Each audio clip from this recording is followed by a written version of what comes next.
Beleza, pessoal, hoje estou aqui exatamente 7h30 em ponto, exatinho 7h30, para conversar com vocês sobre TDAH. Toda terça-feira, 7h30 da noite eu estou aqui. Hoje eu estou com essa roupa que eu usei para ir para academia. Eu já fui 2 vezes nessa semana na academia, imagina, eu fui na segunda, fui na terça-feira. Eu acho que já configura eu poder dizer que eu sou atleta, né? Acho que eu já posso me considerar um atleta. Se eu completar 5 dias na semana, eu vou me considerar um atleta de alto rendimento. Para mim isso é novidade. 2 dias seguidos, eu tenho até medo disso fazer mal. Eu acho que eu vou entrar no Instagram de algum personal trainer aí, de alguém que fala sobre exercícios e vou perguntar, igual o pessoal pergunta aqui para mim, eu posso tomar remédio para TDAH todos os dias? Vou entrar lá e vou perguntar, eu posso fazer exercício físico todos os dias? Será que não vai fazer mal? Eu não vou ficar viciado? Porque eu vejo umas pessoas que entram no cross trainer e ficam extremamente viciadas. Enfim, mas é isso aí, só matando tempo aqui, né? Jogando conversa fora, falando um pouco de bobagem, também tem direito de falar um pouco de bobagem, né? Enquanto as pessoas não chegam, já chegou bastante gente, já tem mais de 10 pessoas por aqui. Ali, ó. Não, eu achei que eu tinha lido. É outra coisa. Nós estamos aqui para falar sobre saúde mental, sobre TDAH. Eu gravei hoje o vídeo falando sobre esse livro maravilhoso. Deixa eu mostrar, quem não viu eu falando disso ainda. Esse livro é maravilhoso. Tudo é Rio. Carla Madeira. Só sugiro que vocês leiam. Tem umas palavrinhas pesadas? Tem umas palavrinhas pesadas. Tem umas cenas pesadas? Tem umas cenas pesadas. Mas é um livro sobre amor, sobre compreensão, sobre o ser humano, sobre pessoas de verdade, com personagens reais que erram e acertam, que não são perfeitos. E eu falei um pouco também sobre este livro, que eu já não gostei. Por quê? Porque ele fala sobre vingança, sobre personagens inverossímeis, com uma linguagem que claramente não cabe na boca desses personagens. Eles falam com certeza muito mais bonito do que o autor escreve e eu não gostei, mas como eu vi muita gente falando sobre os dois ao mesmo tempo e comparando, resolvi que valia a pena fazer uma comparação. Nada contra o rapaz que escreveu aqui o Torto Arado, mas realmente Carla Madeira me surpreendeu demais, é uma artista assim, fantástica. O livro que ela escreveu é maravilhoso e eu estou com um outro livro dela ali, fazendo um carinho nele, pensando que a hora que eu vou começar a ler e tal, porque eu sei que na hora que eu começar a ler eu vou direto, porque ela escreve muito bem, eu tenho certeza que ela não ia publicar nada mais ou menos. Mas eu pedi perguntas, vocês mandaram algumas perguntas, deixa eu ver se já tem alguma coisa aqui para eu começar a conversa com vocês. Se tiver alguma coisa aqui, a gente começa com o que tem aqui. E tem, olha, Sabrina, TDAH não tratado quando adulto pode desenvolver toque, pensamento acelerado? Então, Sabrina, depois eu vou lá nas outras, né? Pensamento acelerado é uma coisa assim que quem tem TDAH sempre fala que tem, né? A maioria das pessoas que tem TDAH diz que tem um pensamento muito acelerado, a mente muito rápida, pensa 1000 coisas ao mesmo tempo. Toque é diferente. E sim, pode haver TDAH e toque ao mesmo tempo, mas a relação entre o TDAH e o toque é muito complexa e é algo que eu teria dificuldade para explicar para vocês aqui em poucos minutos. De um jeito ou de outro, sim, é possível ter os dois diagnósticos ao mesmo tempo. A minha experiência com TDAH e toque é que tratando o TDAH melhora muito o quadro geral do paciente e melhora inclusive os sintomas de toque. De forma que eu atualmente, praticamente todos os meus pacientes que têm toque tomam medicação para TDAH também, alguns porque tinham TDAH e outros porque, como todo mundo estava melhorando, eu comecei a usar também e realmente eu percebo uma melhora muito grande.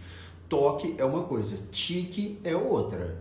O remédio para TDAH pode piorar e nem sempre piora sintomas de tique. Toque é outra coisa completamente diferente, são pensamentos obsessivos e atitudes compulsivas, e esses pensamentos obsessivos, principalmente quando a gente trata o TDAH, tendem a melhorar bastante. Portanto, minha experiência é essa. Enfim, TDAH para mães mandando boa noite, Alan, acho que é Alan, Bérica, boa noite, todo mundo que está mandando, Érica de Curvelo, legal.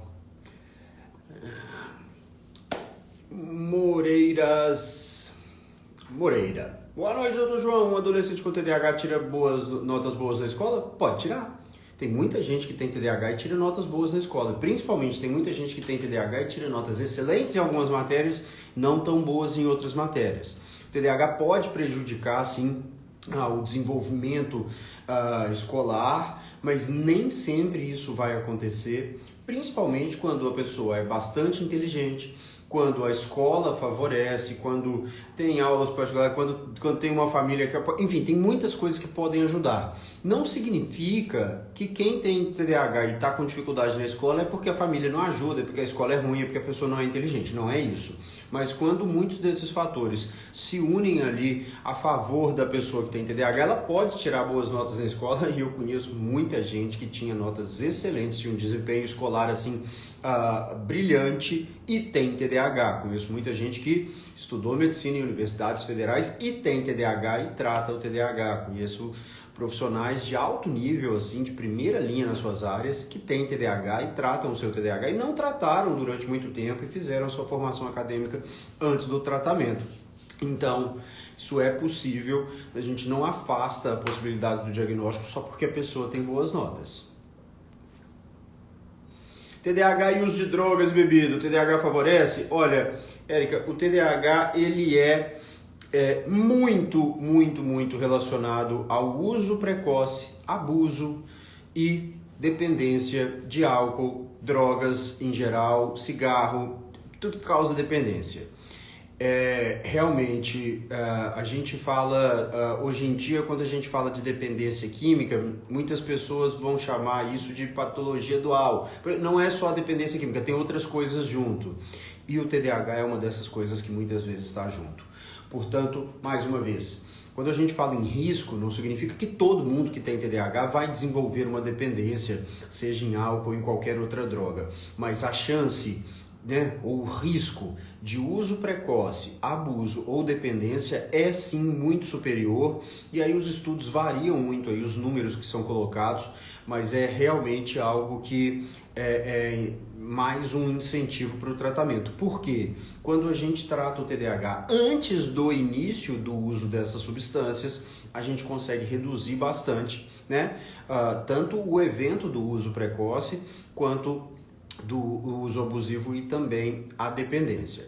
E quando a pessoa já é dependente e tal, bom, também tratar o TDAH pode ajudar no tratamento, porque é de certa forma uma compulsão, A gente pode dizer que tem características semelhantes ali a comportamentos compulsivos, e comportamentos compulsivos de forma geral melhoram, quando a gente trata o TDAH. Portanto, também pode haver uma melhora, mas não é só isso. É importante a gente ver a gravidade dessa dependência e, dependendo do caso, vai precisar realmente de internação, numa clínica ali para ficar por um longo prazo, alguns meses, talvez um ano, até mais, e tudo aquilo que a gente sabe, o tal rehab, ou a internação mesmo, de longo prazo para tratamento de dependência clínica. Lua Teixeira, porque existem alguns profissionais que falam que o TDAH pode ser considerado um transtorno de personalidade. Olha,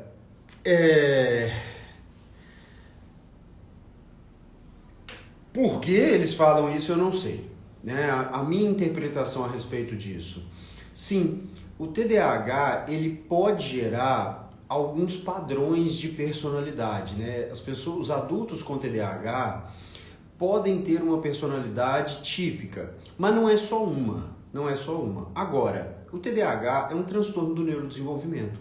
Há alterações significativas no desenvolvimento das funções de determinadas áreas cerebrais que é quantificado por medidas ali específicas, Existem testes neuropsicológicos que mostram ali o desempenho pior em determinadas funções executivas e que vem desde a infância.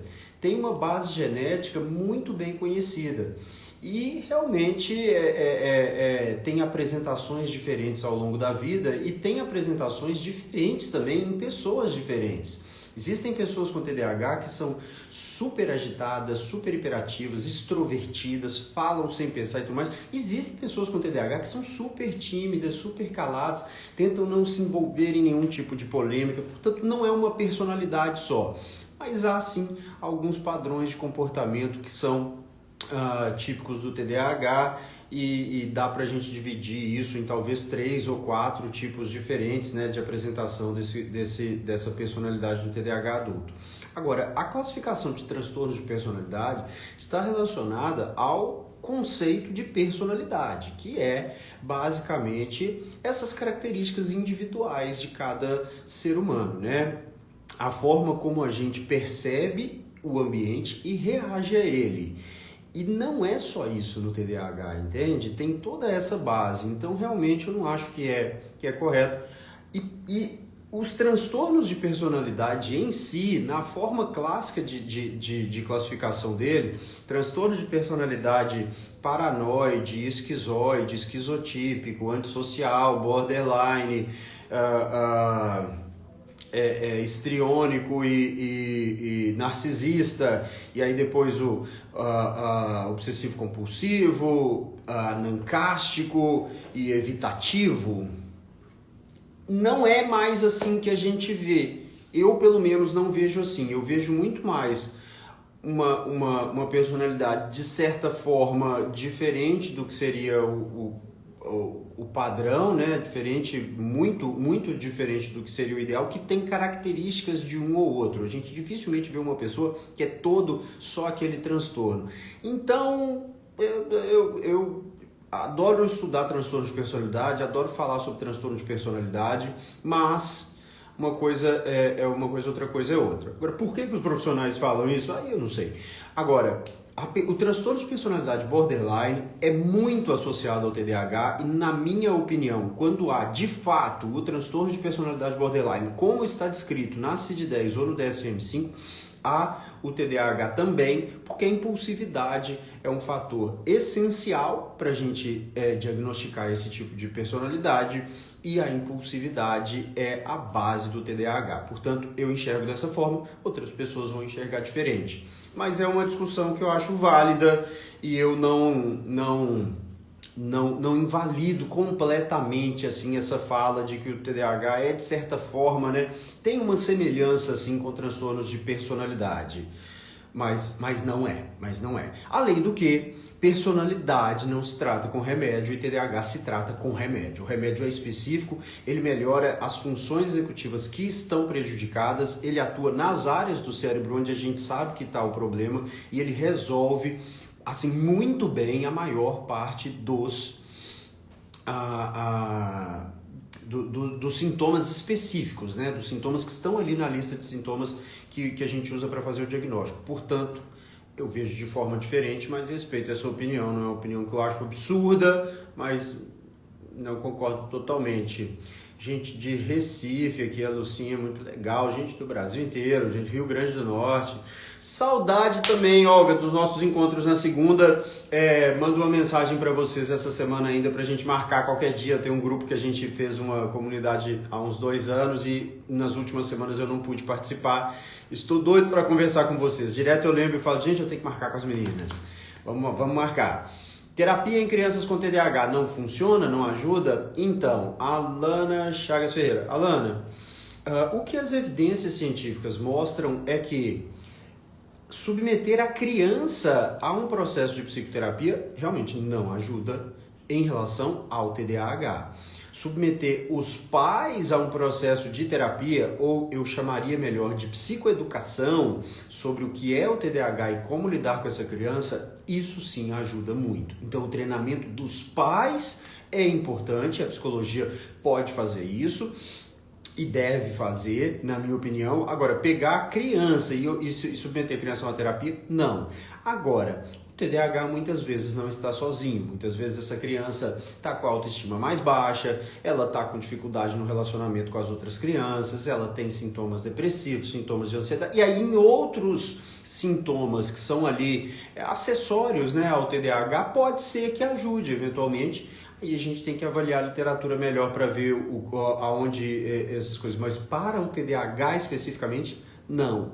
No adolescente, no adulto, aí já vai ter um papel mais importante. Então, mais uma vez, psicoterapia no TDAH para criança é para os pais.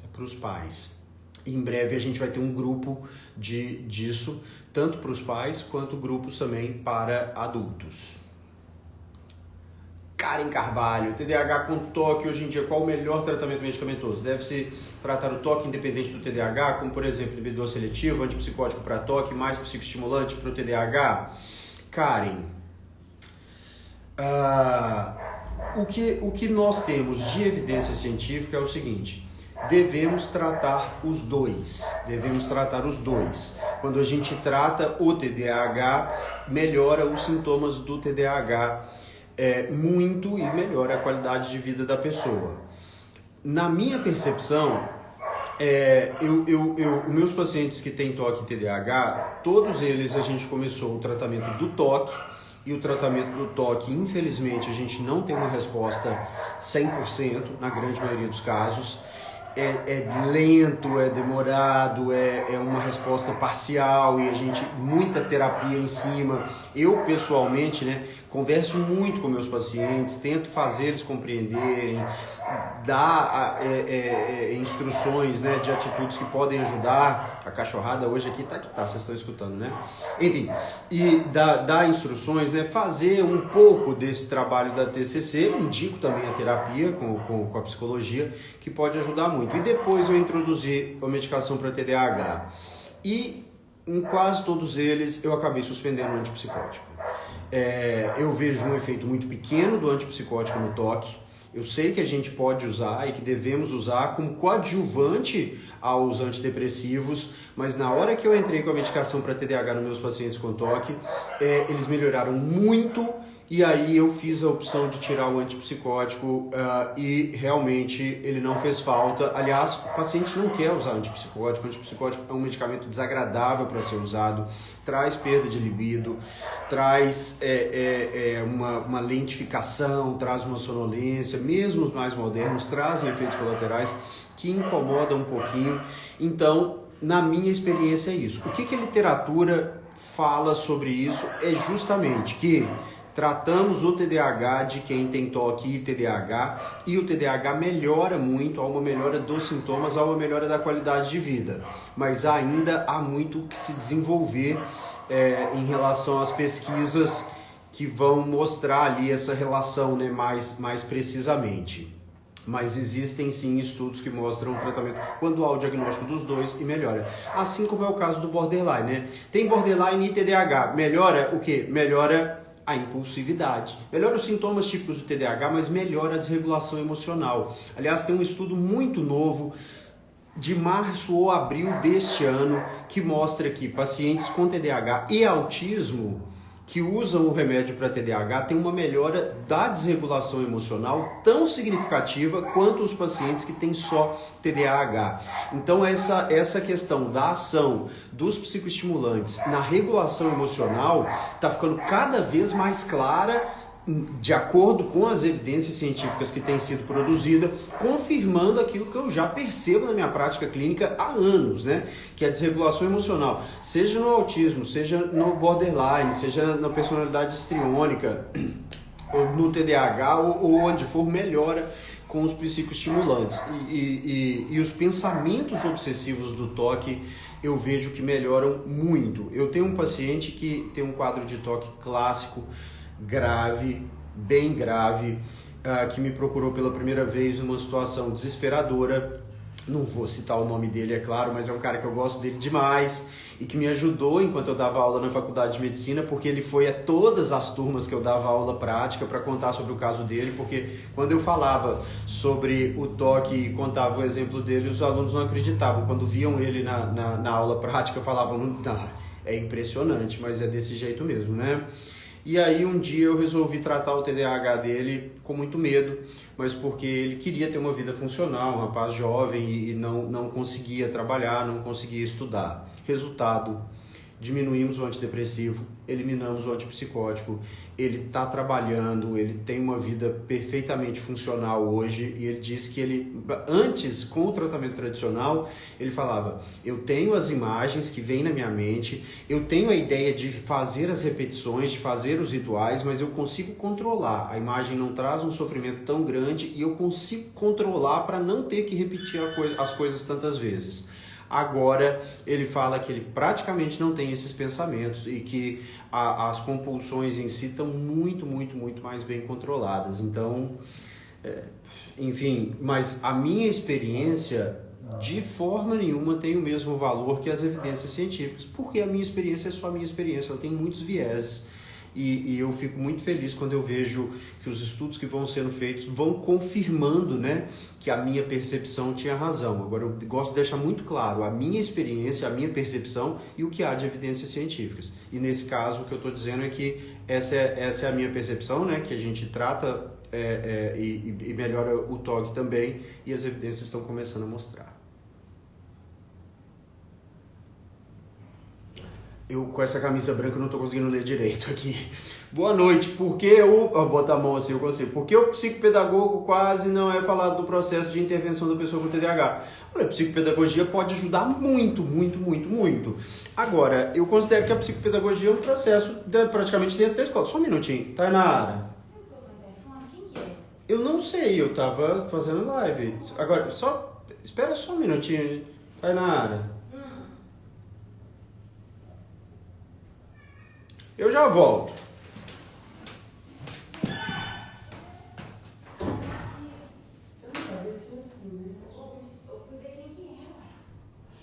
Já vai, tia.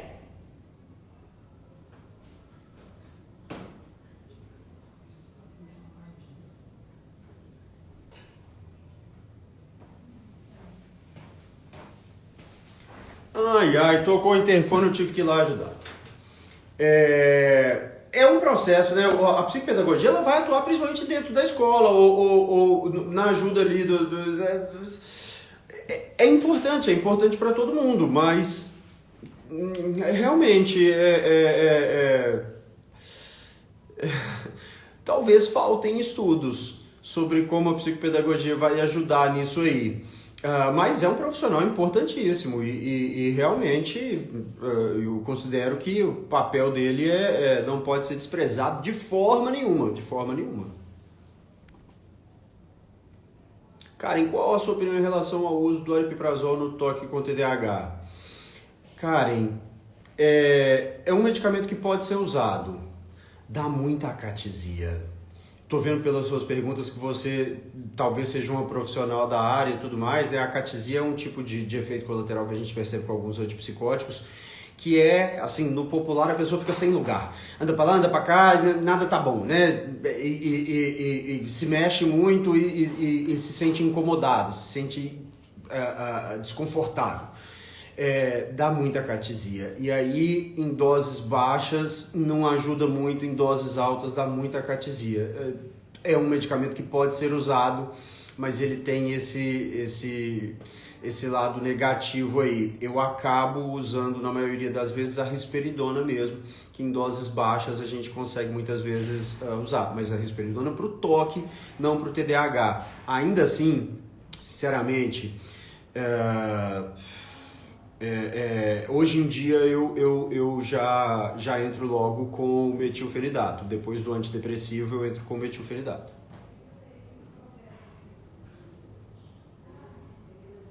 Fluoxetina para ansiedade mais Ritalina pode ser associado? Pode, Marília. O problema dessa questão é saber se é ansiedade mesmo, né? Eu já falei muitas vezes, ansiedade e impulsividade muitas vezes se confundem. Então, aí neste caso, eu começo a tratar um e depois eu vou tratar o outro. Se a ansiedade for realmente muito intensa, tiver assim demais, posso tratar a ansiedade primeiro. Em geral, vou tentar tratar o TDAH antes, mas é uma associação possível sim.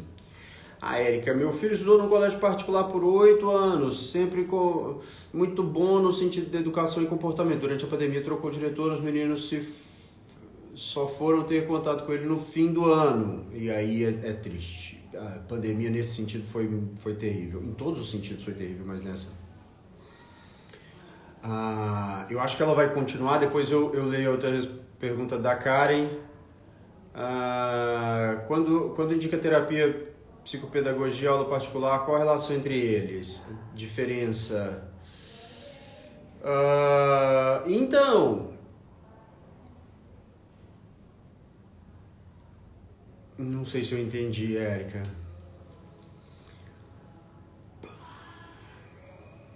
Eu não sei se eu entendi.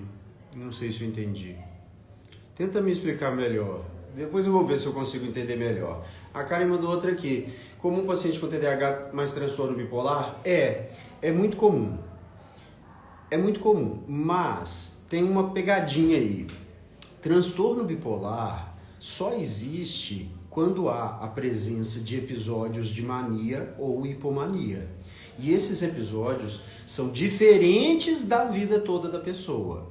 Existem momentos em que a pessoa tem um quadro clássico de mania ou mesmo de hipomania, mas ali que a gente identifica como sendo mesmo mania ou hipomania e que é diferente do que a pessoa tem ao longo da sua vida né, normalmente. E muitas vezes isso se confunde com o TDAH. Muitas vezes esse excesso de energia que as pessoas com TDAH eventualmente têm, e principalmente essa coisa de um pensamento rápido, acelerado, a pessoa ter muitas ideias e se empolgar com as coisas e tal, é confundido muitas vezes com hipomania. Então, é muito comum as pessoas receberem o diagnóstico de transtorno bipolar tendo TDAH sem ter o transtorno bipolar. Mas mesmo aqueles que têm transtorno bipolar, é bastante comum eles terem também o TDAH. Certo? Deixa eu ver se eu entendo aqui de novo a pergunta da Érica. Quando indica terapia, psicopedagogia particular, qual a relação entre eles, a diferença entre eles? Olha, terapia e psicopedagogia ou aula particular é bem diferente, mas a psicopedagogia e a aula particular muitas vezes são bem semelhantes. Não sei, a aula particular é focada só ali no ensino mesmo, né? Agora, quando a gente fala da fase de alfabetização, principalmente, a psicopedagogia ela tem algo de semelhante. A psicopedagogia vai ver a relação do psicológico da pessoa com a questão pedagógica, né? E muitas vezes o psicológico influencia muito na questão pedagógica. Vou pedir a Olga para me explicar melhor isso, para eu trazer para vocês num vídeo. Quem sabe a Olga aceita fazer um vídeo de parceria comigo aqui para a gente explicar melhor isso. A Lucinha Berda está fazendo um curso sobre TDAH maravilhoso. Espero que seja o meu, Lucinha. O meu é maravilhoso. Os pets, os meus me dão um pouquinho de trabalho, mas eu amo eles. PFR, doutor Dupin, meu sobrinho e afilhado tem síndrome de Down. E conforme ele foi crescendo, foi diagnosticado também autismo. Ele tem 9 anos, não fala, tem comportamento de bater nos outros, joga tudo que vê. Fê, eu não daria o diagnóstico de autismo para uma criança que tem síndrome de Down. Eu não sei nas classificações mais modernas se a gente pode dar esses dois diagnósticos, mas a síndrome de Down é suficiente para justificar esse comportamento. Dizer que tem autismo tendo síndrome de Down, eu não sei se seria um diagnóstico muito preciso. Não sei. Eu não daria não, eu ficaria só com o diagnóstico de síndrome de Down. Vamos ver o que ela vai continuar aqui. Joga tudo que vê no chão, está sendo medicado com risperidona. Você concorda com essa medicação para o caso dele? Fê, eu não tenho como dizer porque eu não sei o que está acontecendo com ele. Eu não sei de fato o diagnóstico. Síndrome de Down é um diagnóstico genético. A gente solicita um cariótipo, que é um exame genético simples, relativamente barato, e vem lá, né, trissomia do cromossomo 21, síndrome de Down, pronto, fechou o diagnóstico, não tem mais o que conversar. Não é um transtorno essencialmente psiquiátrico. Algumas pessoas com síndrome de Down têm sintomas que vão acabar levando ela ao psiquiatra, e aí a gente tenta usar o arsenal que a gente tem nas mãos e o uso de um antipsicótico como a risperidona é possível, mas monitorar algumas questões, principalmente o peso e a prolactina, que é um hormônio que pode se alterar muito aí com o uso da risperidona, e a gente não pode permitir que ele se altere, porque senão pode ser um fator de risco importante aí para vários outros problemas. Mas quando tem um comportamento assim muito difícil de se controlar, a gente tem que buscar alguma alternativa, e antipsicóticos são a primeira opção aí para um comportamento muito disruptivo, quebrando coisas, agredindo outras crianças e tal. Realmente é uma das coisas que a gente vai pensar. Agora, o diagnóstico em si, como eu disse, né, não precisa ter diagnóstico de autismo para eu prescrever esse medicamento, e ter o diagnóstico de autismo não é suficiente para eu prescrever esse medicamento. É preciso que ele seja realmente muito agressivo e, né, tenha um comportamento muito difícil de controlar enfim. Agora, se não fez um exame genético, não dá para afirmar que ele tem a síndrome de Down. É preciso fazer o cariótipo, não é difícil fazer não. Faz pelo SUS, consegue rapidinho, é fácil. Procura ver sobre isso aí. Mari Soares, eu tenho transtorno de ansiedade, tomo a sertralina. Recentemente comecei a tomar Ritalina para tratar TDAH. Os dois funcionam bem juntos? Funcionam muito bem. Não tem problema nenhum usar os dois. Eu não sei se você é a Mari que eu conheço. Se tratar o TDAH é muito legal, né? Vale a pena. Gente, eu não chamo vocês para participar ao vivo, porque pode dar problema. Thelma, minha tia Thelma tá aqui, que legal te ver aqui, Thelma. Quantos anos, né? Quantos anos. Ainda mais depois dessa pandemia. Não sei se ainda tá, né? Tava até algum tempinho atrás. Psicoterapia, psicopedagogia, aula particular, qual a diferença? Tá. Psicoterapia é completamente diferente, né? Não vai estudar, não adianta levar caderno, não vai estudar. A psicopedagogia e a aula particular, como eu disse, pode ser muito parecido. Pode ser muito, muito, muito semelhante.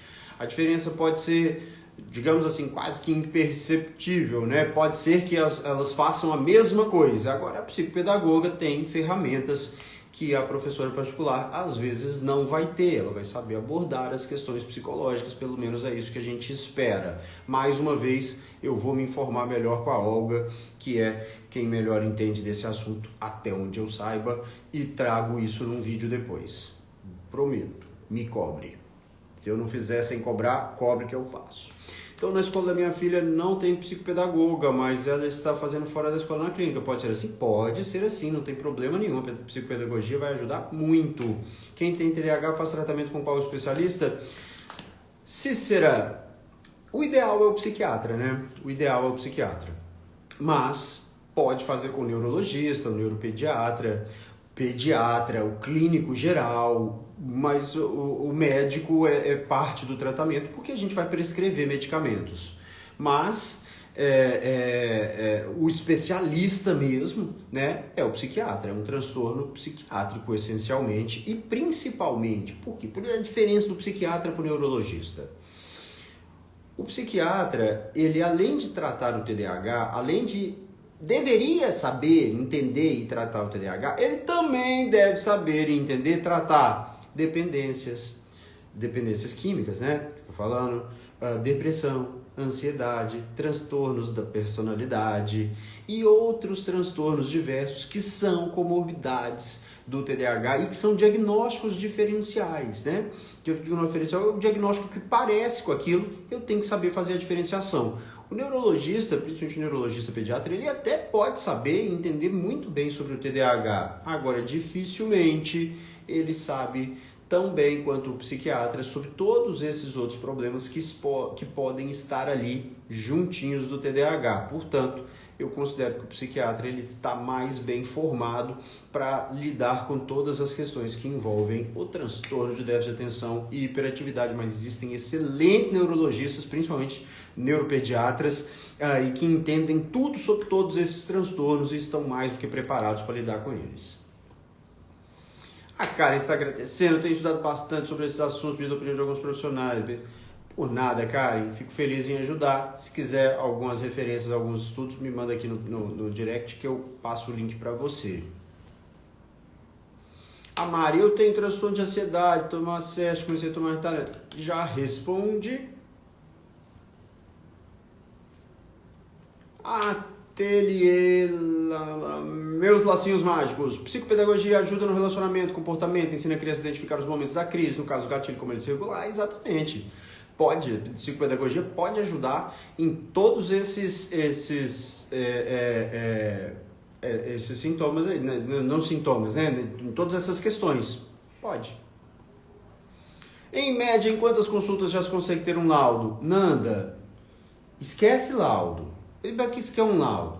A gente quer saber do tratamento. Em quantas consultas se pode ter um tratamento? Bom, começamos na primeira, né? Se eu faço o diagnóstico, ou se eu tenho uma forte suspeita do diagnóstico, o que acontece? Vamos lá. Eu marco minhas consultas com intervalo de 1h30 entre uma e outra. Eu quero ter esse tempo disponível, eu preciso desse tempo para chegar a uma conclusão sobre o diagnóstico, orientar o paciente e tudo mais. Eventualmente eu ainda chego no final desse tempo querendo mais, mas eu acho que em média 1h30 tá legal. Durante esse tempo, dificilmente eu não tenho todas as informações que eu preciso para propor um diagnóstico, tá certo? Depois de 1 hora conversando com o paciente, eu tenho, ou com a família e o paciente também e tal, eu tenho informações suficientes para dizer, olha, tá aqui, né? Parece TDAH, tem tudo para ser TDAH e tal, ou não parece TDAH, parece ser mais uma outra coisa e tal. Eu não preciso de exames, eu não preciso de avaliação neuropsicológica. Eventualmente ela pode até ajudar, mas na grande maioria dos casos ela não é necessária. O que eu preciso são informações a respeito da pessoa. E eu tenho, né, com esse tempo, tenho essas informações. Agora, o psiquiatra que atende em 10 minutos, realmente, ele não pode querer dar esse diagnóstico numa consulta só. Eu marco 1h30. Então, com 1h30, eu considero que sim. Portanto, se eu tenho um diagnóstico, eu vou iniciar um tratamento. Agora, laudo? Quer laudo? Eu dou um laudo dizendo que tem aquilo, mas o laudo não faz efeito nenhum. O que faz efeito é o tratamento. Entende? Uso de vários medicamentos, tudo de vários remédios que está paciente adulta com diagnóstico de TDAH, quetiapina, loperidol, venlafaxina e Nepaquene. Alba, eu não entendi muito bem o que você quis dizer não, mas quetiapina, aloperidol, venlafaxina e Nepaquene, nenhum desses medicamentos é indicado para o tratamento do TDAH. Se eles estão sendo prescritos para tratar o TDAH, tem um problema aí. Agora, se existe um outro diagnóstico, pode ser que eles se justifiquem. Apesar de que a gente vê aí um caso clássico de alguém que está atirando para todos os lados, né? Tem 2 antipsicóticos, um antidepressivo e ainda um anticonvulsivante que também atua como estabilizador de humor. Me parece muito mais uma prescrição de alguém que não sabe o que está vendo, portanto mira para todos os lados e quando acerta não sabe de onde que saiu a bala que acertou. Então é bom tentar esclarecer. Tem pacientes que vão usar uma receita que tem esses 4 aí? Até tem, mas é a exceção. É a exceção. A grande maioria dos casos a gente usa um antipsicótico e o estabilizador de humor, caso seja o transtorno bipolar. O antipsicótico, antidepressivo e estabilizador de humor começa a ficar esquisito. Não sei se eu entendi a sua pergunta, mas aí.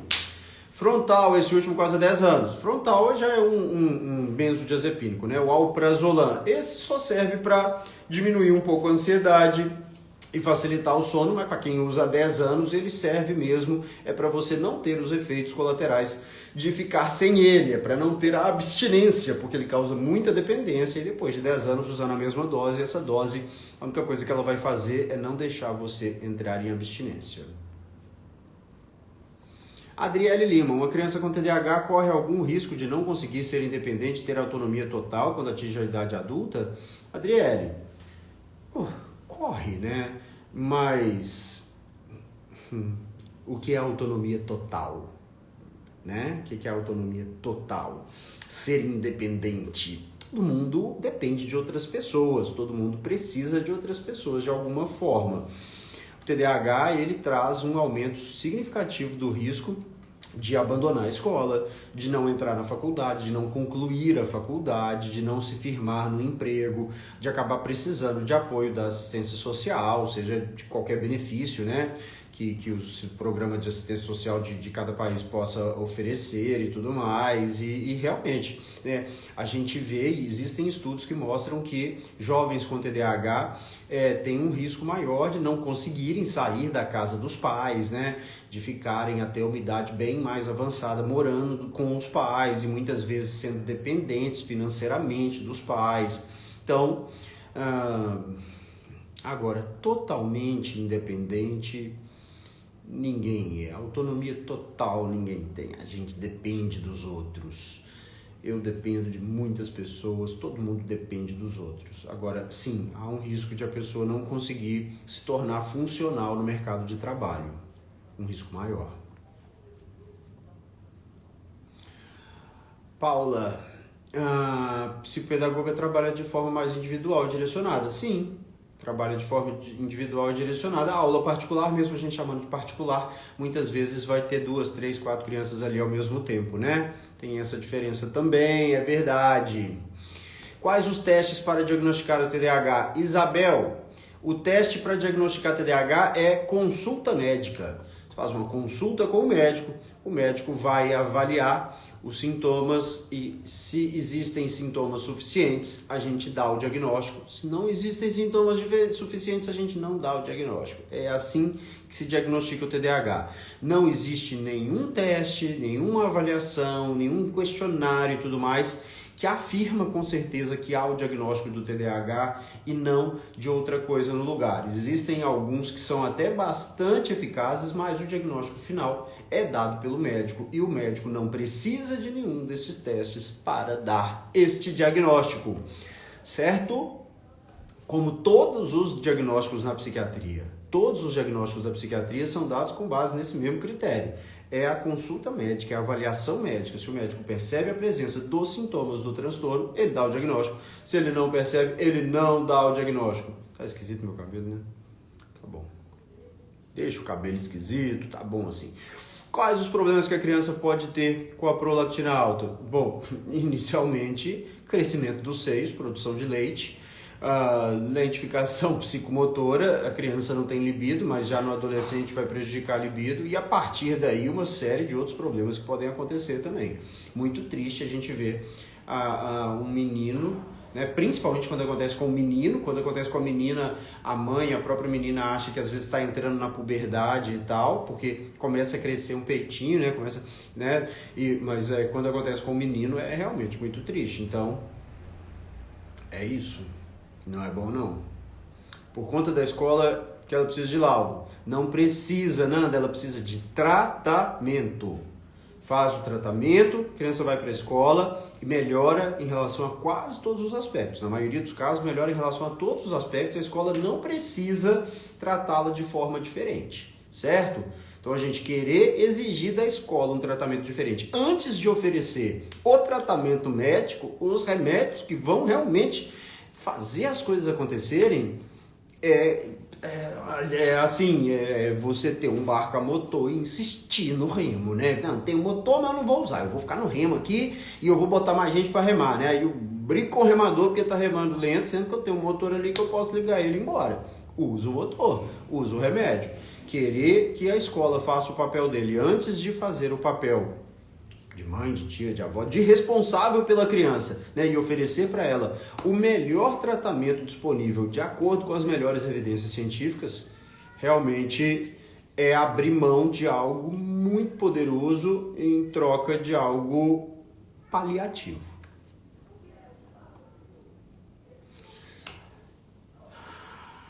Lacinhos mágicos. Descobri meu TDAH na consulta da minha filha. Eu não tinha hiperatividade. Hoje sabendo TDAH é libertador. Doutor, com todo respeito, dou muitas risadas com seus vídeos no YouTube porque eu me identifico muito. Que legal, lacinhos mágicos. Fico muito feliz com isso.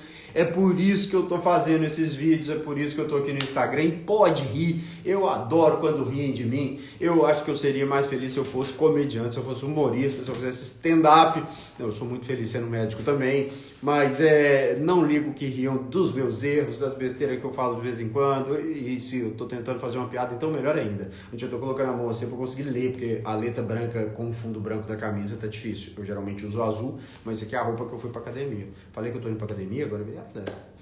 A escola cobra o laudo, vejo que minha filha não consegue fazer atividade sozinha, dependendo do laudo eu teria direito a um assistente especial na escola. Eu gravei uma aula hoje para o curso de TDAH que a gente em breve vai disponibilizar novamente, falando especificamente sobre isso. Dá o tratamento, ela não vai precisar disso. Agora, de todo jeito, uma professora especial não é a melhor alternativa, é a última alternativa, é a última coisa que a gente vai fazer quando realmente as outras coisas que a gente tentou não deram certo. Se ela já está fazendo o tratamento, se ela está usando medicação, a gente tem que ver se a medicação está certa, se a dose está adequada para ela e se os horários que ela toma estão adequados. Se tudo isso está certo e ela ainda não está conseguindo se desenvolver bem e ela tem de fato o TDAH, a gente tem que providenciar uma professora não de apoio dentro da sala de aula, mas particular, né? Pode até ser oferecida pela escola, mas uma professora que vai pegar ela fora do horário da aula para dar as bases que ela não teve lá atrás, que ela precisa para compreender a matéria agora. Isso às vezes acontece. Tudo melhorou, o tratamento está funcionando, está dando certo, mas o desempenho escolar continua ruim. Aí a gente vai ver o que é. O menino não tem influência na leitura muitas vezes. A leitura ainda está ali meio capengando, meio lenta demais e tal, e isso está atrapalhando. Então o que a gente vai fazer? Voltar na leitura e dar essa base para que ele vá para frente, certo? Agora, é isso, e essa é a última coisa. Agora, o laudo, como eu disse, né? Se chegou num ponto em que realmente parece que isso aí vai ser importante, a gente tenta oferecer isso também. Mas existe uma série de coisas a ser feita antes de se colocar uma professora especial, uma assistente, né, para ele, exclusiva para ele dentro da sala de aula. Ateliê Meus Lacinhos Mágicos. Meu conselho para os pais: acreditem no potencial do seu filho, crie um ambiente familiar adequado dentro do possível, com certeza seu filho vai longe. É isso aí, Lacinhos Mágicos, é verdade. A gente tem que acreditar no potencial das crianças e criar um ambiente positivo para eles. Isso também é parte fundamental do tratamento e é algo que a gente tenta trabalhar durante a consulta, durante os treinamentos e nos grupos, então funciona muito melhor ainda. Psicólogo em Brasília. Acha que o paciente com TDAH que não quer tomar medicação vai conseguir melhorar só com a TCC? Psicóloga. Paciente com TDAH, paciente adulto com TDAH, adolescente mais velho, adulto com TDAH. A TCC faz uma parte, o remédio faz outra. As evidências científicas são muito claras e são extremamente robustas. O medicamento sozinho é muito melhor do que a TCC. O medicamento com a TCC é melhor quando a gente fala de qualidade de vida, mas a diferença é pouca do medicamento com a TCC para só o medicamento em relação aos sintomas do TDAH. Então, a TCC ajuda muito, mas ajuda mais em outros aspectos do que nos sintomas específicos do TDAH. Ajuda na organização, por exemplo, que é uma coisa que o medicamento não traz, a capacidade de se organizar um pouco melhor. O medicamento dá as bases para você se organizar, mas ele não dá a organização em si. Ele dá mais foco, mais atenção, capacidade de manter a concentração nas coisas, né? Mas daí a realmente permitir que você se organize melhor. Nesse ponto a TCC vai ajudar muito, por exemplo, né? Em relação à questão da ansiedade, treinar respostas melhores para situações em que a gente ainda age de certa forma um pouco impulsivamente, entender melhor o contexto que a gente está vivendo. Então ela faz coisas que o remédio não faz. E ela melhora muito a qualidade de vida do paciente, mas os sintomas típicos do TDAH, infelizmente, não. Porque se melhorasse seria maravilhoso, muitas pessoas estariam fazendo TCC não precisando de usar medicação, quem preferisse usar medicação iria usar, talvez eu estivesse usando a TCC e não a medicação, mas como não faz. E não é a minha opinião, isso são as evidências científicas. E eu não gosto de discutir com elas quando elas são baseadas em estudos bem desenhados, bem conduzidos e com um número enorme de pacientes, como são os estudos que mostram isso. O paciente que começa a tomar Venvance leva algum tempo para fazer o efeito desejado? Regiane, depende. Se demora até a gente achar a dose certa.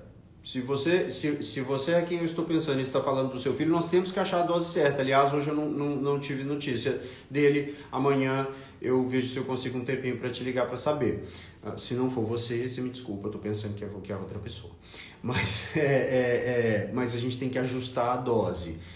Muitas vezes a dose inicial é suficiente, às vezes não é, e a gente tem que dar uma dose maior. Aí, se a dose não foi suficiente, a gente não vai perceber o efeito nos primeiros dias. Mas se não, o efeito de controle dos sintomas do TDAH, normalmente a gente já vê nos primeiros dias. Mari e Cristina, adultos com TDAH não tratado podem ter inconsistência e instabilidade na vida profissional e relacionamentos? Podem, Mari, podem. Muita instabilidade emocional, instabilidade na vida afetiva, né? Nos relacionamentos, no trabalho. É muito claro isso, né? E diversos estudos mostram com muita clareza. Abandonamos a faculdade, abandonamos o trabalho. É muito comum uma pessoa adulta com TDAH sair para mais um dia de trabalho e no meio do dia estar de volta para casa tendo pedido demissão. Você saiu para trabalhar mais um dia e aconteceu alguma coisa ali, fez você pedir demissão e aí você já chega em casa arrependido. Eu não devia ter feito isso. Ai, meu Deus, por que eu sempre ajo assim? Né? Da mesma forma, relacionamentos. Eu sempre conto a mesma história porque é muito marcante. A paciente me disse, doutor, uma vez eu botei meu marido para fora de casa. Eu disse, por quê? O que ele fez para você botar ele para fora de casa? Pior que ele não fez nada. Mas ele chegou em casa de noite, eu estava assistindo novela. E novela você já sabe como é que é, né? Os maridos, tudo trai as mulheres na novela. Olhei para a cara dele, achei que ele estava me traindo também, botei para fora de casa. Falei, não é possível.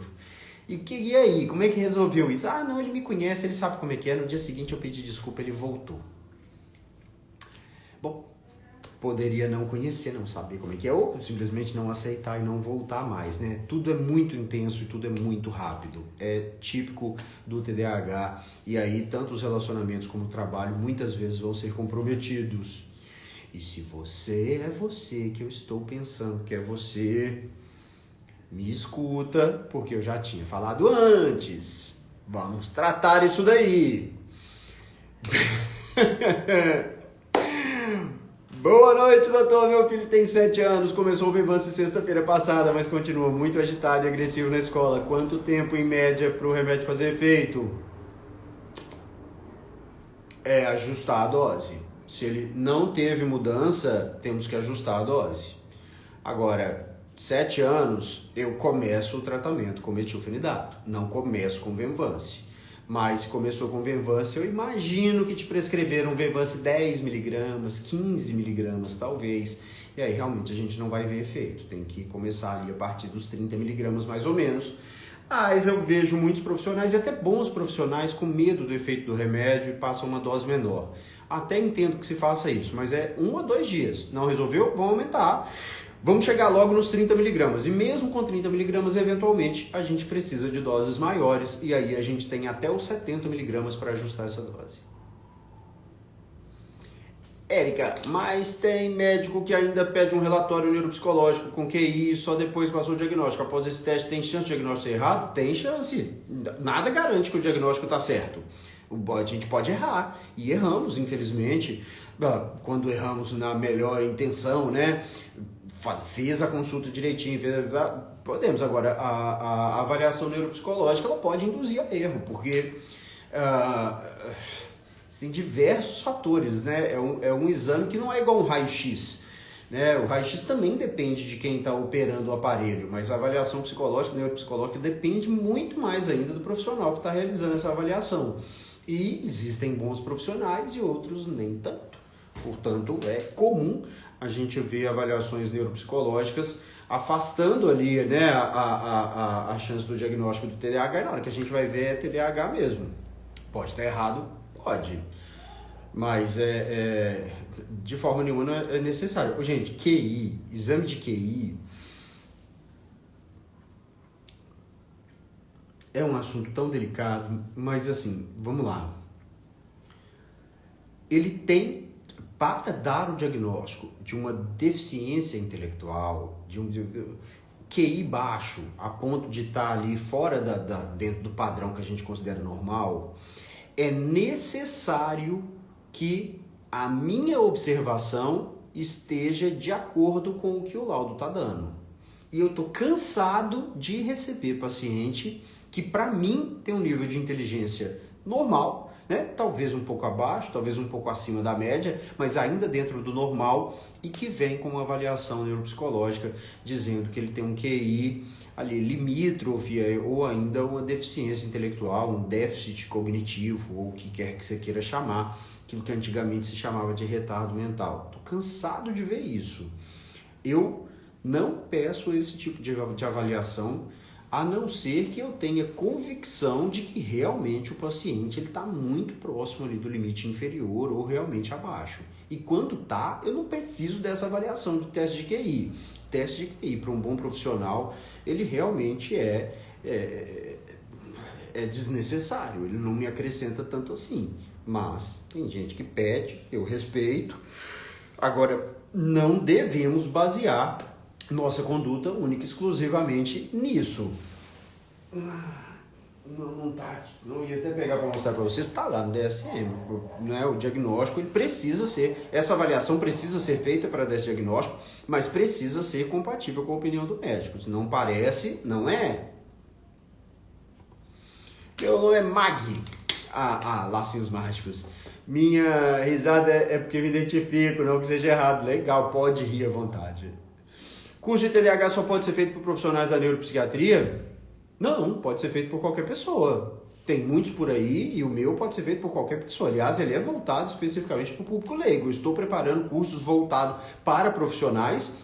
Os meus cursos voltados para o público leigo seriam ótimos para muitos profissionais. Fala a verdade, quase não tem diferença. O que profissional eu vou falar um pouco mais a fundo. Mas as primeiras vezes que eu dei curso para profissionais foi no mesmo nível de profundidade que eu dou para o público leigo. Considero que as pessoas, quase todas, são inteligentes o suficiente para entender tudo aquilo que eu explico mesmo para o profissional. Então não tem nada disso não. Conhecimento cai bem para todo mundo e os cursos que eu faço, a principal motivação é atingir realmente o público que não é profissional da área, mas vai ter para profissionais com um nível de profundidade ainda maior. Como ajudar na autonomia da criança com TDAH? Em primeiro lugar, deixando ela experimentar as coisas, né? Deixando ela ter ali experiências e tal. Segundo, TDAH, tratamento, certo? Não existe, não vou dizer que não existe nenhum. Todos os guidelines que eu conheço sobre TDAH, todos os conjuntos de diretrizes, certo? Do grupo inglês, né, do NICE, né, que é o organismo lá governamental da Grã-Bretanha sobre diretrizes de tratamento, do canadense, da Associação Americana de Pediatria, de Psiquiatria, de um grupo europeu que publica essas diretrizes e tudo mais, do australiano, do alemão, todos eles colocam o seguinte: ali varia 5 ou 6 anos. Criança a partir de 5 anos em alguns, a partir de 6 anos no outro.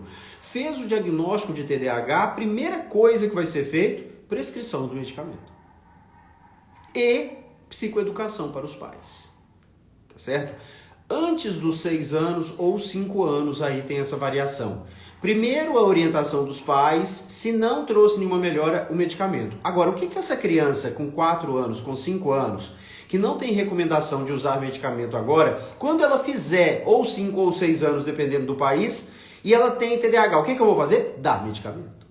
Então, quem diz que vai tratar o TDAH sem usar a medicação, está virando as costas para toda a ciência produzida no mundo a esse respeito, para as orientações de todos os organismos internacionais que falam sobre isso, e fazendo pela própria cabeça. Realmente é uma pessoa que está apostando com a vida do seu paciente. É um profissional que eu não confio, que eu não recomendo, que eu não acho que deveria ser ouvido. Porque uma coisa é eu dizer que eu, para mim, vou contra todas as recomendações porque eu acho que eu vou superar os meus problemas, apesar de não estar seguindo as recomendações da ciência. Vai lá, entende? Não vou tomar a vacina para Covid, tá prejudicando as outras pessoas, né? Até um mau exemplo, porque isso aí todo mundo deveria tomar. Mas agora, vou orientar o meu paciente a fazer o tratamento sem usar aquilo que é visto pela ciência como a ferramenta número 1 que eu vou indicar para todas as pessoas? Não tem sentido. No guideline britânico, tem uma frase que eu acho super interessante, quando fala de adultos. Fala assim: para adultos, nós vamos recomendar a medicação. E aí tem um pontinho lá que fala assim: quando o paciente não aceitar usar a medicação, obter um termo assinado por ele de recusa da medicação. Quer dizer, a medicação é tão importante que se o paciente diz que não vai usar, eu preciso que ele assine para mim um documento dizendo que ele fez a opção por não usar. para depois eu não ser acusado de não ter prescrito a medicação para o meu paciente. E ainda assim, a gente vê que a maioria dos profissionais, não vou dizer a maioria, que grande parte dos profissionais não prescreve a medicação. É um absurdo, mas é o que acontece. Olha quem veio aqui conversar com vocês. Olha lá, Diego. Olha lá um pouquinho, Diego. Não quis. Ele gosta de sentar nas minhas costas aqui na poltrona. Meu CPF apareceu sem querer, não tem problema nenhum, eu nem vi. Meu filho de 6 anos foi diagnosticado com TDAH e está tomando Ritalina 10mg uma vez por dia e também acompanhamento com fonoaudiólogo. Faz necessário continuar com esse acompanhamento? Se ele tem só TDAH, não. Mas pode ser que haja outros problemas que aí sim, né, revelam uma indicação de continuar com esse tratamento. Agora 10mg uma vez por dia é pouco. A gente vai usar pelo menos 10mg, pelo menos 2 vezes por dia, porque esse medicamento faz efeito por 4 horas e a gente quer o efeito pelo menos ao longo do dia inteiro. Então pelo menos 2 vezes por dia. O ideal é que a gente consiga ajustar os horários para ficar com 3. Corrigi ali, mas já tinha entendido e respondido. Existe graus de TDAH como no autismo? Sim, mas a gente não é tão importante. Tem TDAH ou não tem? Porque a gravidade não depende tanto dos sintomas em si, mas de como essa pessoa está adaptada à sua realidade, entende? Então uma criança com TDAH que mora na zona rural, numa cidade muito pequena, que a escola não é super exigente e tal, ela parece estar muito bem às vezes. E a gente não vê um quadro tão grave. O sujeito que tem TDAH e é músico, ele não tem tantos problemas assim na carreira dele em função de ter TDAH, ele não tem, então não parece ser tão grave. Agora, para outras pessoas é mais. Então, a forma com que a pessoa está adaptada aos sintomas, outras coisas, né, além do próprio diagnóstico, são mais importantes do que a gravidade desses sintomas. Né, vão dar noção maior da gravidade do que a intensidade dos sintomas. Eu acho maravilhoso ter TDAH. Quando gostamos do assunto, conseguimos dar aula. Confie, ajude seu filho. Olha, eu não consigo dizer que eu não gosto, né? Eu gosto de algumas características que o TDAH traz, mas só a gente sabe o que a gente sofre. Por nada, psicóloga em Brasília, tô aí para isso. João Pedro Vasconcelos, estou em tratamento pelo TDAH, mas meu sintoma piorou. Pode ser o tratamento inadequado? Pode, João, pode. E pode ser que o diagnóstico esteja errado. Renata Dumont, qual a maior dose máxima de metilfenidato para criança de 9 anos? Minha filha está usando 10 de manhã, 10 à tarde. Até 30mg por vez que usa, ainda está dentro ali do que a gente considera mais ou menos normal. Mais do que isso aí a gente tem que pensar bem, avaliar e tal, mas a gente usa em geral de 10 a 30mg por vez que a pessoa toma. Mas não vai aumentar por conta própria não, conversa com o médico antes, estou te dizendo que há espaço para aumentar isso aí. A impulsividade é pior. A impulsividade pior é a hora quando chega a fatura, mas aprendemos muito, nunca sujei meu nome, precisamos ver o lado bom da coisa. Que sorte você teve, eu sujar o nome com o SPC, eu já sujei muitas vezes, se bobear tá sujo agora, eu parei de preocupar, essa pandemia me quebrou completamente, eu estava num momento que eu estava numa transição, me mudando para BH, então minha namorada estava fazendo o último ano da faculdade em BH, eu estava com um consultório lá, dividindo com colegas e tudo mais, então eu estava pagando 2 aluguéis, 2 consultórios e tudo mais, tudo isso... Menos de um mês depois veio a pandemia com os 2 pés no meu peito e eu parei de trabalhar completamente, fiquei só com o meu salário na faculdade durante cerca de 3 meses, sem conseguir fazer quase nenhum atendimento, muito pouca gente ainda estava vindo no online e tudo mais.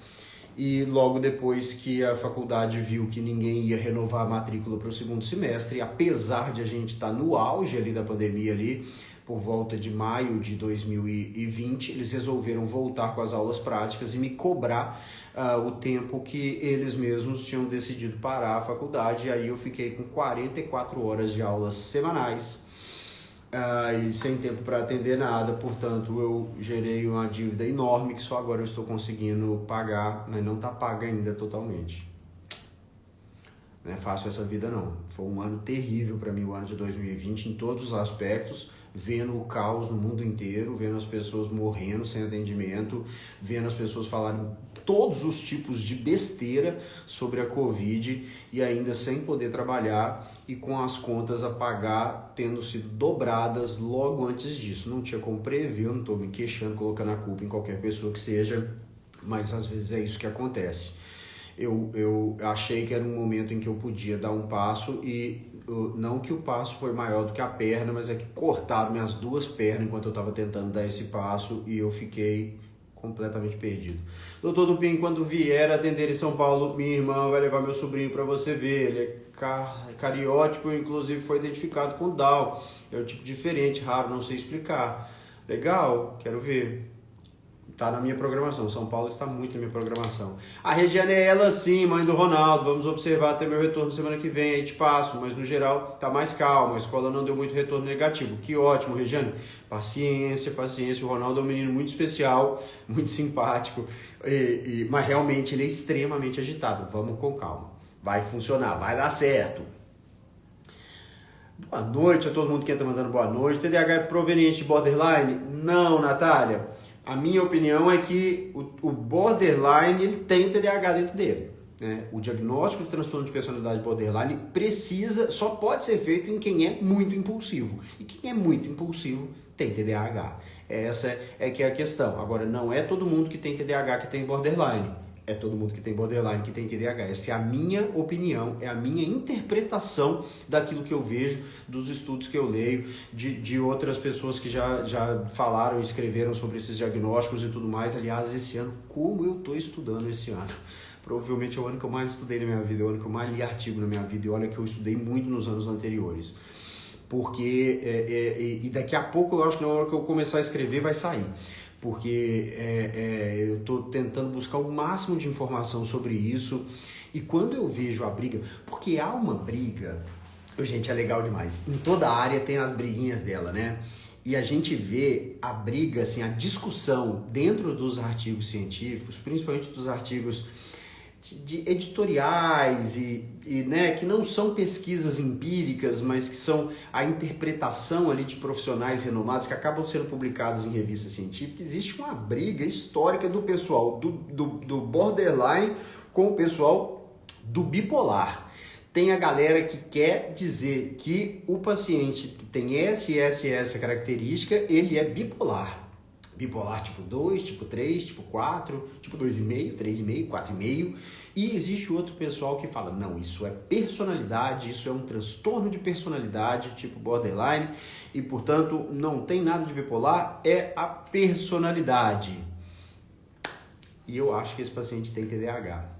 Qual que é a diferença? É que quem acha que tem bipolar trata com remédio para bipolar e melhora muito pouco. Quem acha que é borderline não tem remédio nenhum para usar e melhora muito pouco. E quando a gente trata como TDAH, melhora e melhora muito significativamente. E existem estudos mostrando que quando tem bipolar e TDAH, a gente trata o TDAH e melhora muito. Não é para abandonar o tratamento do transtorno bipolar, mas a gente trata o TDAH e melhora. E quando tem borderline e TDAH, a gente trata o TDAH e melhora. Então, eu acho que eu tenho razão nessa discussão aí, só que eu não tenho nome e moral para entrar nela. Mas eu entro mesmo assim, porque eu acho que eu tenho razão e razão vale muito mais do que nome. Fê, ele fez muitos movimentos repetitivos. O irmão dele mais novo, que tem 6 anos, foi diagnosticado com TDAH, tá fazendo acompanhamento com psicopedagoga, não tá tomando medicação, só a Fê ou a fé, não sei. Talvez seja fé, talvez seja Fê.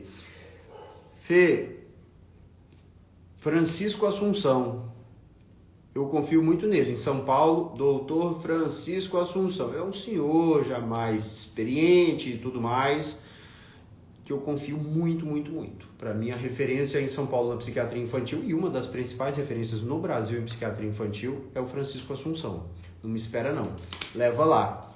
Eu confio muito, muito no que ele fala, gosto muito do jeito dele de abordar as coisas e sugiro que você procure ele. Fernanda do Gato subiu do telhado. Ah, tá certo. Legal. Porque é uma pessoa que eu atendi há pouco tempo. Legal. Psicólogo em Brasília, as doses de Ritalina para o adulto são ajustadas, como você explicou sobre o Venvance, começou com 20 adultos, não faz efeito, mais 2 dias aumenta até a dose ideal? Sim, só que com a Ritalina de liberação rápida, a gente vai dividir em 2 ou 3 vezes por dia e também começa com 10 miligramas, não deu certo, vai para 15, não deu certo, 20, mas não deu certo, é assim, né? Tem espaço para melhorar, a gente aumenta a dose até chegar na dose que parece ser a ideal, é assim que se faz. Né, assim que se recomenda. E não precisa esperar uma semana, 15 dias, um mês, não. 2, 3 dias pode aumentar. Existem protocolos internacionais que mostram isso. Déficit para atenção e falta de foco depois dos 40. Pode ser TDAH? Pode, ideia. Pode ser TDAH, sim. O senhor poderia falar sobre descalculia e quais os sintomas e tratamento? Descalculia basicamente é um nome que a gente vai usar para quando a pessoa tem dificuldade para compreender os conceitos matemáticos ou ainda para aprender ali as operações básicas e tudo mais. Sintomas são esses. E o tratamento depende da origem. Eu tenho dificuldade para enxergar a descalculia como um problema assim específico, sabe? Em geral está relacionado ao TDAH. Em geral está relacionado ao TDAH. Portanto, quando tem TDAH, eu esqueço essa questão da descalculia e trato o TDAH. A gente dá aula ali, específica ali, né, para aprender as bases da matemática, a criança aprende e vai embora. Oiê, Lid. Gente, hoje tem jogo do Cruzeiro, vocês não vão me fazer perder o jogo do Cruzeiro de novo, não. Daqui a pouco eu vou embora para assistir. Atende por telemedicina? Sim, São Luís. Diagnóstico é feito pela consulta? Sim, é feito pela consulta. São Luís do Maranhão, cidade muito gostosa, quente demais. Eu estive aí quando eu fui visitar os Lençóis Maranhenses, aliás, lindo, lindo, lindo. O lugar bonito é o tal dos Lençóis Maranhenses. O Rio gostoso, o tal do Rio Preguiça. Mas cansa, viu? Ou viagem cansativa também. São Luís eu conheci só ali, né? A Orla, o Centro Histórico, muito bonitinho também. O Palácio do Sarney. Eu já não gostei muito, não. Eu tenho 2, sou autista e tenho TDAH. Muita gente, João Pedro, muita gente. Por isso. Boa noite, como saber se tem TDAH? Tem 43 anos. Consulte com um médico que entenda sobre TDAH do adulto. Além de mim, existem vários outros por aí. BH, no Rio, em São Paulo, Rio Grande do Sul e tal, né, Porto Alegre, eu sei indicar alguns. Na maioria das cidades, não. Mas é isso, converse com o médico. Ou assista meus vídeos, vai lá no YouTube, tem muitos vídeos que falam sobre o que é o TDAH adulto e tal. Se você se identificar, estamos mais perto do diagnóstico. Não significa que tem, mas já estamos mais perto. Fabi Oliveira, TDAH e depressão, qual a melhor medicação? Bupropiona ou Venvance? Depende de como é essa depressão. A bupropiona não trata o TDAH tão bem assim. Melhora um pouco? Melhora, mas não é um excelente tratamento para o TDAH. Portanto, a minha recomendação é tratamos os dois, cada um com um medicamento. Um bom antidepressivo e um bom psicoestimulante. Pode ser o Venvance, pode ser a Ritalina, o Concerta, o Atenzi ou outros. E aí, para depressão, depende dos sintomas específicos daquela pessoa. Estou começando a bocejar, tá me dando sono e ainda tem Cruzeirão pela frente. Sim, teve meus traumas, não tinha coragem de perguntar minhas dúvidas na escola, não conseguia pedir licença um ônibus para saltar. Eu travava até alguém puxar a cordinha, procrastino muito hoje. Está me relatando um quadro bastante sugestivo realmente. Aí vou pular para pegar o João Pedro. Sintomas de desorganização. Não segui a rotina, tomo 30 mg do Venvance, tô achando pouco. Então, João, é assim que a gente faz. Tá pouco? A gente aumenta um pouquinho, vai para 40, quem sabe 50, ver como é que vai ficar. Aline, meu filho usou medicação desde os 6 anos para TDAH. Agora com 15 anos vejo que ficou só o déficit de atenção. Mas ele não quer usar remédio, diz que consegue lidar, mas tem dificuldade de organizar. Aline, conversar com ele, por que ele não quer usar remédio? O remédio está fazendo algum mal para ele ou não? O que é que está acontecendo? Nessa idade, os meninos realmente não querem. Quem já faz tratamento há mais tempo, chega na hora que não quer. No último caso, fala assim, tá bom, vamos ficar assim, vamos ver como é que vai ser. E aí piora, a gente dá. Não piora, tudo bem, beleza. De Paulo Sorrens, que bom que estão dando a volta por cima. Que bom mesmo, eu não sei quem está dando a volta por cima aqui, espero que todo mundo esteja dando a volta por cima. Adriele, minha filha de 11 anos foi diagnosticada com TDAH. O psiquiatra passou vários exames para ela fazer, mas tem uma imensa preocupação se o medicamento pode acabar prejudicando alguns órgãos vitais. Não pode, Adriele, a não ser que vocês tenham casos graves de cardiopatia na família, né? Alguém que sofreu ali, que teve uma morte súbita, uma parada cardiorrespiratória sem motivo aparente, né? Por arritmia. Se não tem isso, não tem preocupações. Não pode prejudicar os órgãos vitais, não há qualquer suspeita de que venha a prejudicar qualquer órgão vital. Consegui entender muitas coisas passadas, pandemia quebrou geral, foi um mundo antes da pandemia, não sei quando chegaremos próximo da realidade. Para os empresários que diga, eu quero participar do seu curso. Que ótimo, fica de olho aqui que em breve teremos Florianópolis, muito legal. Ano que vem estaremos em Florianópolis, ano que vem tem um congresso em Florianópolis, que eu não me lembro qual é, eu sei que tem um congresso em Florianópolis, estaremos aí no ano que vem. Sou doido para voltar em Florianópolis. Eu fui para Florianópolis quando era criança ainda. Achei tudo lindo, lindo, maravilhoso. A vista de cima daquele morro, com a lagoa, o mar e tal, lindo, maravilhoso. Mas foi uma viagem um pouco traumatizante, porque tivemos alguns percalços ali com o nosso equipamento de viagem. Meu pai cismou de construir com as próprias mãos um motorhome e cisma de dizer que não tem TDAH depois. Quando virar São Paulo, Alexandre, talvez no mês que vem, mas não para atender ainda, mas para buscar local de atendimento e tudo mais. Estou doido para começar a trabalhar em São Paulo. Nunca quis, agora eu quero. TDAH, né? Depressão persistente pode ser um dos sintomas de TDAH em adultos? Eu não diria depressão persistente, mas o relato do paciente de depressão persistente pode ser. TDAH está relacionado a pelo menos o dobro de chance de desenvolvimento de depressão em adultos, especialmente em mulheres.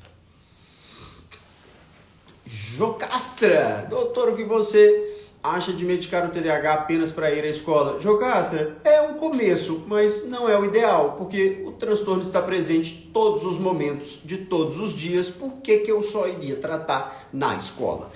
Casos muito excepcionais em que realmente o prejuízo só acontece na escola, tudo bem, mas isso não é o mais comum. Então, deixa um espaço aberto. Em alguns casos, vá lá, mas não é na maioria dos casos. Meu neto toma Ritalina de 10, mas está muito sem apetite. Ele tem 6 anos. O que fazer? Esperar. Melhora. Falta de apetite melhora. Belo Horizonte, psiquiatra infantil, quem eu indico? Felipe Guimarães Amorim. Quer anotar? Felipe Guimarães Amorim, como psiquiatra da infância e adolescência. Em primeiro lugar, eu indico ele. Foi meu colega de faculdade, foi meu colega de residência, é um médico excepcional, sabe tudo, mais um pouco. Tenho alguns neuropediatras também para indicar, a Valéria, Marcelo Rodrigo Carneiro, agora não lembro, sempre eu esqueço, Marcela Cavalcante, Valéria Loureiro, Rodrigo Carneiro, neuropediatras. Tem a Ana Cristina Majeste, que eu também indico, gosto muito da Ana. Quem mais? Tem muita gente que eu estou esquecendo. Para o autismo, Walter Camargo sempre foi uma grande referência. Algumas pessoas não gostam muito do jeito do Walter, eu até entendo, mas ele sabe muito, muito, muito. E tem mais, eu não estou me lembrando, e principalmente do sobrenome das pessoas, eu não estou lembrando. Tem a Carolina, da psiquiatria infantil, mas eu não me lembro o sobrenome dela. Se não conseguir com esses, pode perguntar semana que vem que eu vou tentar estar mais bem informado. A gente veio agradecendo por nada, mais sintomas de TDAH do que de autismo. Então vamos tratar o TDAH, João Pedro. Se tem mais sintomas de TDAH do que autismo, vamos tratar o TDAH. Digão tá vendo o jogo do Galo. Andréia, mulher do Digão, legal te ver aqui, André. Esse aí eu não costumo acompanhar muito, não. Eu vejo mesmo é o Cruzeiro. Gosto mesmo do Cruzeiro. As pessoas falam, você gosta muito de futebol. Eu falo, eu gosto do Cruzeiro. Admiro muito o senhor, seu trabalho, meu sonho é conseguir meu filho. Então, quem sabe, Milene, em breve, estamos aí para isso. Sinceridade é tudo e eu procuro ser muito sincero. Moramos em Goiás, São Luís dos Montes Belos de Goiás. Milene, faço atendimento online. Tô aí. Gente, em breve, eu não quero, parece que, olha, marquem logo porque vai mudar e tudo mais. Eu não gosto de fazer isso não, mas vai mudar muito aqui a minha forma de atendimento, porque eu não estou conseguindo dar atenção aos meus pacientes. Estou muito chateado com isso, porque muitos pacientes que querem falar comigo, que precisa, me liga, e eu estou ocupado assim. Na segunda e terça eu fico por conta da internet, então eu tenho um pouquinho mais de tempo para dar essas respostas.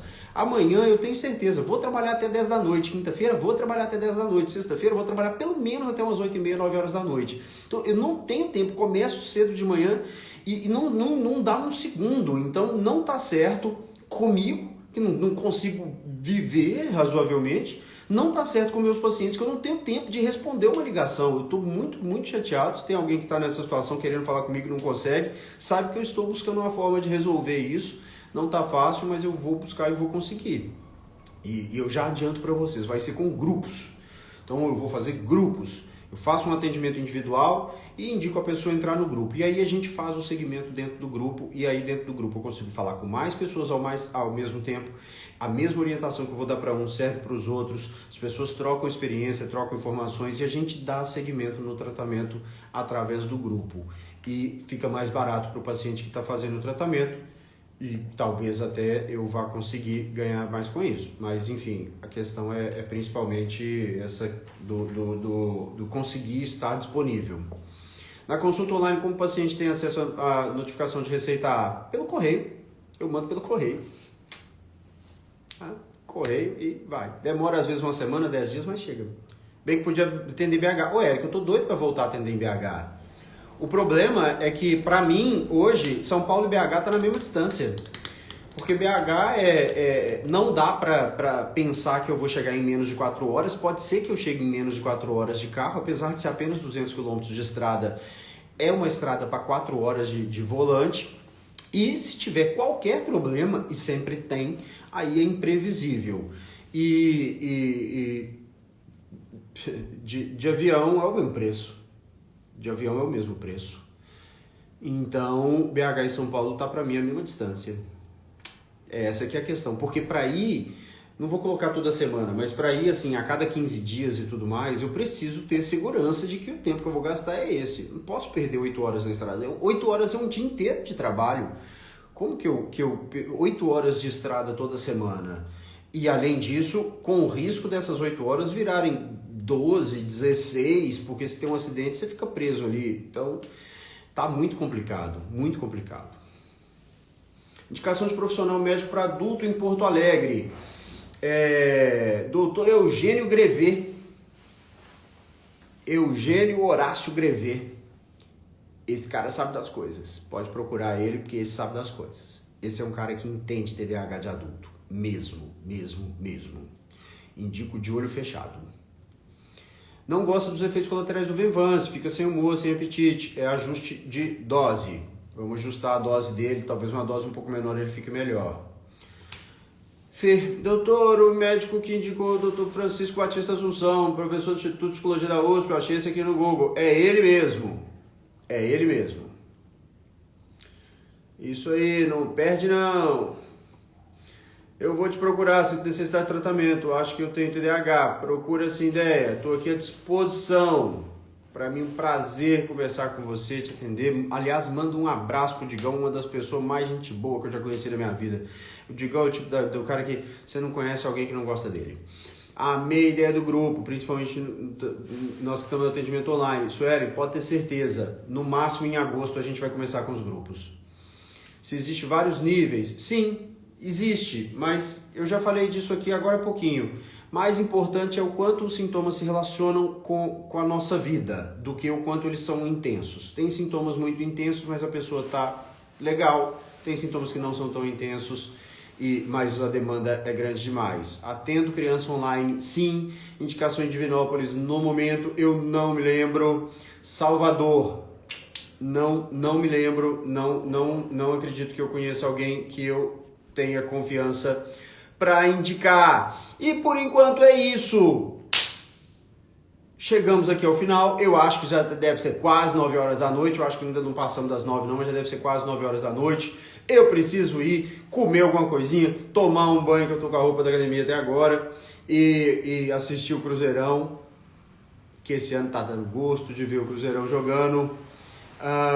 Muita gente participou, muita gente mandou pergunta, muita gente assinou. Atendo adulto, atendo criança, atendo todo mundo online. Todo mundo marcou, eu atendo. Mas veio mais uma pergunta aqui, né, da Ateliê Meus Lacinhos Mágicos. Ela disse o nome, mas eu já não me lembro o nome. Mais uma vez foi um prazer. Toda terça-feira é uma alegria para mim vir aqui conversar com vocês. Depois amanhã eu respondo as perguntas que vocês mandaram hoje pela live, pelos stories, e respondo tudo que está nas perguntas lá, eu respondo. A live fica gravada, tem várias lives gravadas, tem o meu canal no YouTube, tem muita gente dando um likezinho. Eu peço para vocês darem mesmo um joinha para mim, porque isso ajuda o Instagram a divulgar mais ainda o meu perfil. Chame mais gente para participar aqui, venham participar dos grupos, dos cursos, de tudo que eu estou montando. Realmente tem aquilo que a gente consegue fazer gratuito, tem aquilo que a gente precisa cobrar, porque todo mundo tem contas a pagar e eu também. E é isso aí. Vamos que vamos. Mônica, Lorraine, quanto tempo! Semana que vem eu quero falar com vocês. Vou deixar marcado de antemão, a Lorraine sabe, as meninas que são daquele grupo sabem que segunda a gente conversa. Podem entrar no nosso bom e velho link, que segunda eu estarei lá no nosso horário tradicional para conversar com vocês, mas eu confirmo depois. Tchau, tchau, gente. Até mais. Valeu.